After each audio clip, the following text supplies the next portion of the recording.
पहली खबर किसानों से जुड़ी हुई। आज धान्या सीड्स द्वारा चिड़ाव में रतेरवाल सीड्स के गोदाम के पास किसान गोष्ठी का आयोजन किया गया। कार्यक्रम की अध्यक्षता रिटायर्ड क्षेत्रीय निदेशक कृषि अनुसंधान फतेहपुर के डॉक्टर सहदेव सिंह ने की। विशिष्ट अतिथि सहायक निदेशक उद्यान विभाग शीशराम जाखड़, रेलिस इंडिया लिमिटेड के AGM doctor Sanjeev Gupta, Raterwal seeds के कृष्ण कुमार शर्मा, धान्या सीड्स के area sales manager Surjeet Dhillon थे। डॉक्टर सहदेव सिंह ने खेती में कीट प्रबंधन व बीजों की जानकारी दी। शीशराम जाखड़ ने कृषि व उद्यान विभाग की अनुदानित योजनाएं, वर्षा जल संग्रहण, संरक्षित जल का कुशलतम उपयोग, कम पानी में ली जाने वाली फसलें व उनकी किस्मों आदि के बारे में किसानों को विस्तारपूर्वक बताया और उनकी समस्याओं का समाधान किया। संजीव गुप्ता ने टाटा ग्रुप के बारे में विस्तार से बताया और कंपनी द्वारा दिए जाने वाले हाइब्रिड बाजरा बीज के बारे में किसानों को जानकारी दी। सुरजीत ढीलन ने शेखावाटी के किसानों की पहली पसंद धान्या बाजरा MP 7878 की विशेषताओं के बारे में बताते हुए कहा कि अधिक पैदावार और चारे के साथ खाने में स्वादिष्ट किस्म MP 7878 है। कार्यक्रम का संचालन हास्य कवि हरीश हिंदुस्तानी ने किया। कुलदीप बलोदा, सचिन पचार, दयाराम बाबूलाल ने भी विचार व्यक्त किए। इस मौके पर किसानों को लक्की ड्रा द्वारा धान्या बाजरा MP 7878 के 100 पैकेट व रतेरवाल सीड्स द्वारा 11 लैपटॉप बैग व 100 हैंड बैग वितरित किए गए। इस मौके पर बड़ी संख्या में किसान मौजूद रहे। सेंट विवेकानंद पब्लिक स्कूल की छात्रा वैशाली लाठ ने 27 जनवरी को दिल्ली के तालकटोरा स्टेडियम में आयोजित प्रधानमंत्री नरेंद्र मोदी के छात्रों से सीधे संवाद कार्यक्रम परीक्षा पे चर्चा 2023 में ऑनलाइन भाग लिया था, जिसमें वैशाली लाठ ने अपने प्रश्न में तनाव मुक्ति परीक्षा कैसे हो इस पर अपना सवाल भी रखा, जिसका प्रमाण पत्र प्रधानमंत्री कार्यालय द्वारा विद्यालय में भिजवाया गया।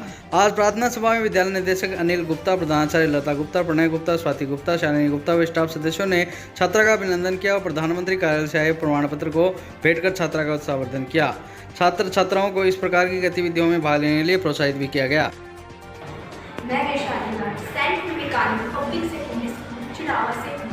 मैंने 27 जनवरी को आयोजित मन की बात में परीक्षा पे चर्चा में माननीय प्रधानमंत्री जी से एक प्रश्न पूछा, जो कि इस प्रकार था कि परीक्षा के दौरान बच्चे स्ट्रेस से मुक्त एवं एंजाइटी घबराहट से मुक्त कैसे रहें, जिसका माननीय प्रधानमंत्री जी ने विस्तारपूर्वक उत्तर दिया। शहर में एक पूर्व सरपंच के मेला लगाकर रुपए छीनने के प्रयास का मामला सामने आया है। हालांकि पूर्व सरपंच की सावधानी से वारदात टल गई। मिली जानकारी के अनुसार शहर की चौधरी कॉलोनी में रहने वाले पूर्व सरपंच स्टेशन रोड पर SBI बैंक की शाखा से रुपए निकालकर मुख्य सड़क की तरफ आ रहे थे। इसी दौरान कुछ बदमाश युवक उनका पीछा करते हुए आए और मेला लगाकर उन्हें कहा कि आपका कुर्ता पीछे से गंदा हो रहा है। पूर्व सरपंच ने रुपयों के बैग को अपने हाथ में मजबूती से पकड़ते हुए पीछे देखा।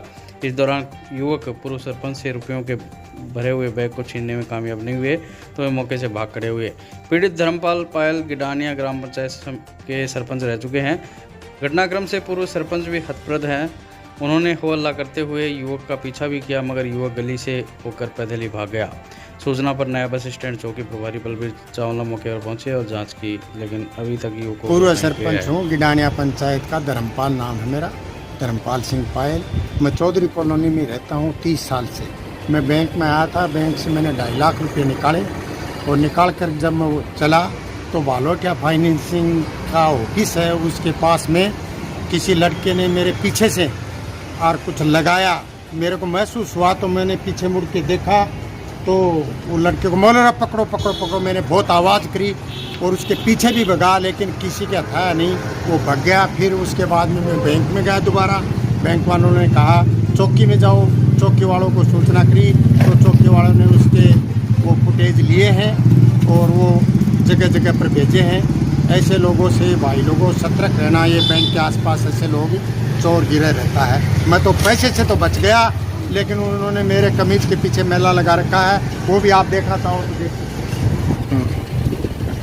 ठीक, धन्यवाद। कौन से बैंक की घटना है? ये state bank of Bikaner and Jaipur. Chirawa शहर की हिंदुवादी विचारधारा से जुड़ी महिलाएं, पुरुष और बच्चों ने झुंझुनू में द केरला स्टोरी फिल्म देखी। फिल्म देखने के बाद सभी ने फिल्म की बड़ाई की और कहा कि फिल्म में हकीकत दिखाई गई है, जिसे देखकर युवा अवस्था में बहकने वाले बच्चों को सीख मिल सकेगी।